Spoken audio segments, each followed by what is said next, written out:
Hey guys, I'm Janeen. And I'm Keisha. And we're the hosts of The Ish.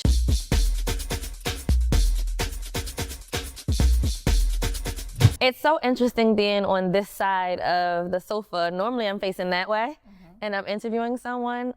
First and foremost, I am a child of God. I'm a wife, I'm a mother, I'm a daughter, a sister. And I really do enjoy my time that I spend with my friends, my good girlfriends, my family, my kids. I feel like I'm living in answered prayers right now because for so long I didn't know what I wanted to do or who I wanted to be, but I knew what I studied, I knew what I went to school for. So I went to school for journalism, got an undergrad in it, went back and got a master's in it, and then I kind of took what most would call a long hiatus. And so here I am, however many years later, back in front of the camera, back on the mic, sharing myself with the world, but also really getting to know some pretty cool and interesting women. And I like that. I love that, I should say. It's been great. So I'm Keisha. I'm a 40-year-old. I'm in my 40s. So I am a wife, a mom, a friend, an entrepreneur, a realtor for the last almost 20 years. And I think I took some convincing to do this podcast. But ironically, one of the first things Janeen and I did as friends was I was on her podcast, back before podcasts were even really a thing. It was like 2017. Yeah. And Jamil and I were on your podcast. And since then, we've opened a beauty spa, businesses, restaurants, more than one. Some things we moved on from. So I am so excited because I feel like this is something that Janeen is so great at. And I'm just at a place where I'm just open to living my full purpose, doing the things that are uncomfortable. And I love talking to people. So when I looked at it that way, I was like, oh, I could talk all day. Probably too much. Such a full circle moment that we got close because I was on your podcast a gazillion years ago. And look at us now, best friends, business owners together. And this is just like a passion project. This is just like whatever we decide to do with it is going to be great. And we get to just humanize women because we're all the same. And I think that's what we love about it the most. Yeah. We met through a mutual friend. Friend. Yeah. Oh, at her wedding in Vegas. We probably met before that, though. That's when we got close. Yeah, we definitely met in different, we had several interactions prior to that, but we never really had a conversation or hung out until her wedding in Vegas. But ironically, Chris and Jamil were getting close, and then you and I kind of was like, okay. Yeah, because at the wedding, the guys were separate and the girls were separate. So they were off building their own relationship while we were at the same time. They like vibed, and then we vibed. And I think the podcast, it seems like forever ago. It wasn't even 10 years, probably like 8 years ago. Yeah. But like, it was like, I don't know. They say love at first sight. I don't know what you call it when it's friends, but it was like, we had so many of the same interests. We both traveled a lot of the same places already. And we just started doing it together, and it was just seamless and not forced. And here we are. Like, I think we're soulmates. You know, friends can be soulmates. We are. I don't want to kill this one. Chris Simon. So, yes, it was definitely Chris Simon. But most people know that me, Keisha, and our friend Kelly have Selfish Beauty together. And so that's selfish. It's a brand. It's all the things. But we wanted to take the tail end, the ish, and make that into something where we could directly reach women. And so I feel like both of us have really good things to share with the world. And we also both have a passion for women and giving knowledge, information, connections, love. And so the ish seemed like a really good place to pour that out into the world, into other women. And so kind of here we are. I don't know that either of us dreamed or imagined it being what it's turned into, but it's been a process and a transition. And honestly, it's been really fun. Man, I just think in a world where, you know, social media and everything looks so easy, everything looks so polished, we're filtering, I don't know, everything is for a look. People are literally online just to get paid to look like they have something going on. I think in a time like that, it's just very important to be honest with each other. I think everyone that we've had so far, we want to see the just normal things that they deal with. You know, we want to make sure that people know, You don't have to be perfect. You're always trying to figure it out.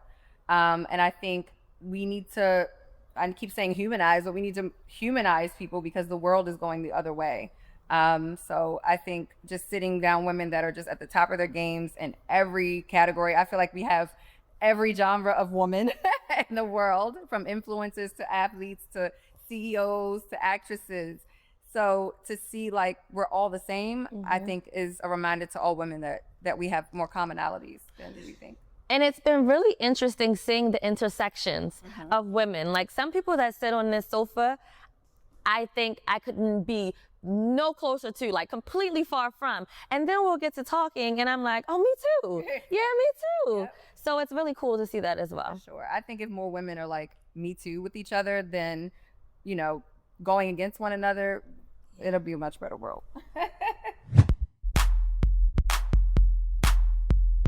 The amount of prep that our executive producer, doozy.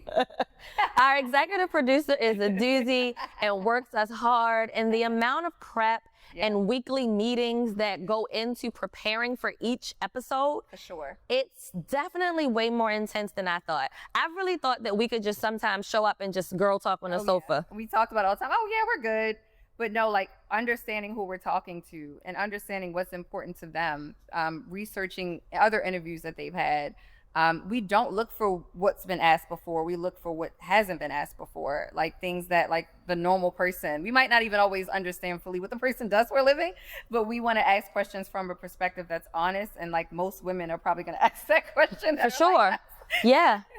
I know and I love that we do a great job at not being messy, not being gossipy, but really just getting to the core of who that person is. And it makes them feel comfortable. And I think that's how we get so many good, candid moments. They feel comfortable and they share without us having to pry. Yeah, I think sometimes they're preparing for the mess.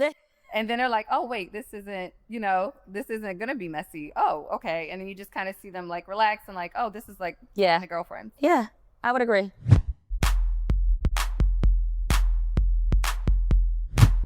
Every moment right now, I second guess myself all the time. But once we get here on set and we just start flowing, I'm like, I'm literally just girl talking with my friend, and most of the time it's been an actual friend that we have interviewed, one of ours or both of ours.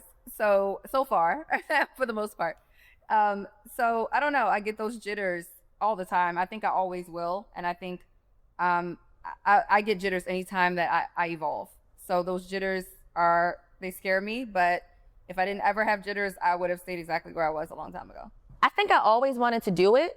The only thing I questioned was my ability to do it. Sometimes life can be very overwhelming. It can be busy and I can be distracted. Like full transparency, I know that I'm easily distracted. So I definitely questioned if I had the time and the ability to do it. But it was never a question of if I wanted to.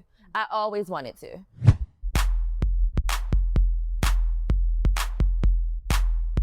Oh my God, we're besties. It's so different because I say whatever comes to mind. And I think the journalist in Janeen is like so ready for the hard hitting questions. And I mean, with like some like, what? I'll be up here like Oprah, like, so in 1999. And then I come in like, what do you do for fun? Or rapid fire or whatever. So I think it's genuine to who we are. You know, I'm a crap talker. And, you know, everybody's kind of used to that by now. I'll also say that sometimes Keisha can say something and I know she's going to say it. It's weird. I don't know. It's like telepathy. When it's really ESP, but she's like, we have ESPN. That, yes. I'll be like, all right, I know Keisha. She's going to hit on with. And so while you're doing it, I'm preparing for the next question. You me up for layups all the time. I don't know the basketball team when it's so-and-so. Alley-oop. So, yeah, you hit me with that. Sex. Sex. Yeah. We did a sex episode. And I think that both of us publicly are prudish. We're not necessarily prudish in our real personalities, but publicly we are. So that was tough to talk about on camera. And it was just, her lingo is like, even when you think you understand things. Remember Real Sex back in the day, HBO? It's like watching Real Sex when she talks. She's like a sex surrogate. We're like, a what? Like most of the interview was like, a what? So that was definitely the one. How about me when I was like, wait, So in the teaching tools, they're actually having sex, like porn, and she's like, duh. It was very intriguing. I hope everyone else feels that way.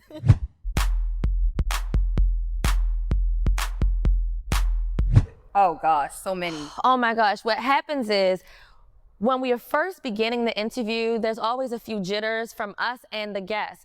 And then by the time we get to the end of the interview, they've opened up. And typically when someone travels to be here, we always take them out to eat.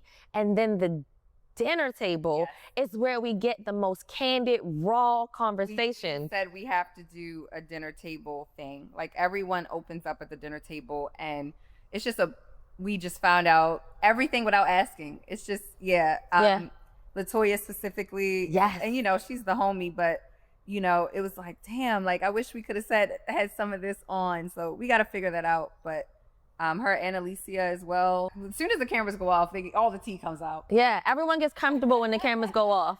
We're going to hide a camera. No, we wouldn't, guys.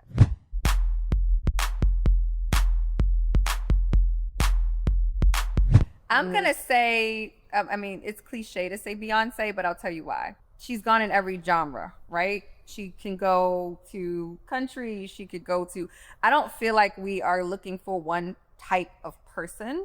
I feel like we're able to flow through different types of people. I think that's great. Keeping who we are. I think that's great. I actually would 100% agree with you. We definitely interview people through different genres, but we're able to stay the same through each interview. So I like that. Beyonce's a good one. I would also probably say Michael Jackson. Oh, why not? And the only reason why I say that, right, is because Michael Jackson is like, he was the king of pop, right? And there was always like a moment of, oh my God, did he just do that? And that happens. Keep them guessing. We keep them guessing. Like and on camera, it's always a moment of, huh? I'm definitely Sasha Fierce. I would say. Probably. You're Beyonce. I can be Beyonce. Nobody ever complained about that. I'm just totally different. Yeah, in real life, I'm pretty reserved. I'm quiet. I don't speak much. That side of you. And then the cameras are like, action. I'm like, so today.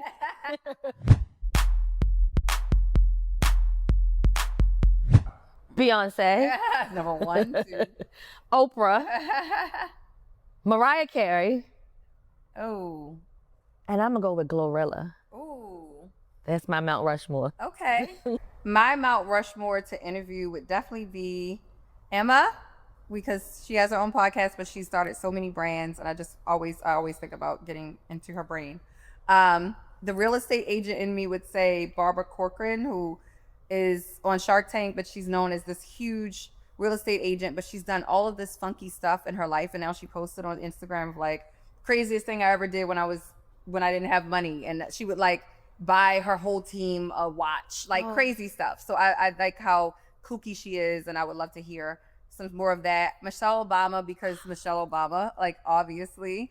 And honestly, and I might get shade for this, but Kim K, like I love her. I've met her a long time ago, and I met her when she was just starting to find herself, and to see where she's gotten to, I just think she's dope, and I love what she's done with criminal justice and all of that. So that would be my Mount Rushmore.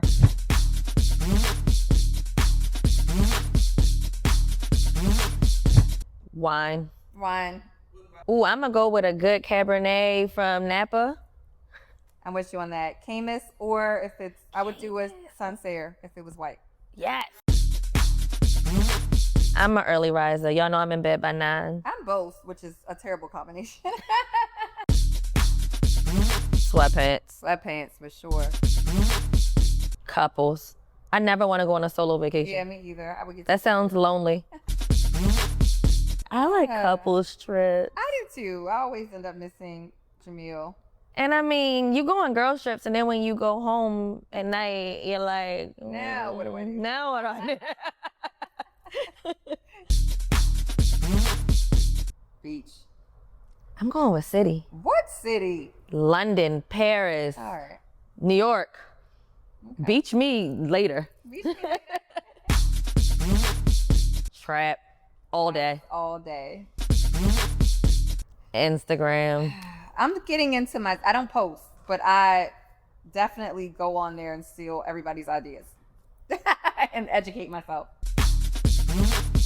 Black Swan. Give us a challenge. Streaming. Yeah, streaming. Streaming. No commercials. Luxury me. I'm a Four Seasons girl. Depending on where I am in the world. Because certain places, I want the big thing. But like Paris or something like small that like everything's amazing, I don't mind a boutique. Mine was actually Sex and the City. And I can watch it over and over again from season 1. I can literally watch Sex and the City over and over. I always watch Sex and the City. That's hard. Oh, Grey's Anatomy. Hands down. I can start that over and over again. Ooh. Go with the flow. Plan ahead unless it's this podcast. Actually. And then I go with the flow. Actually, I want somebody else to plan ahead for me. Then you can go. Then I can go with the flow. That's fair. That's why I married Chris.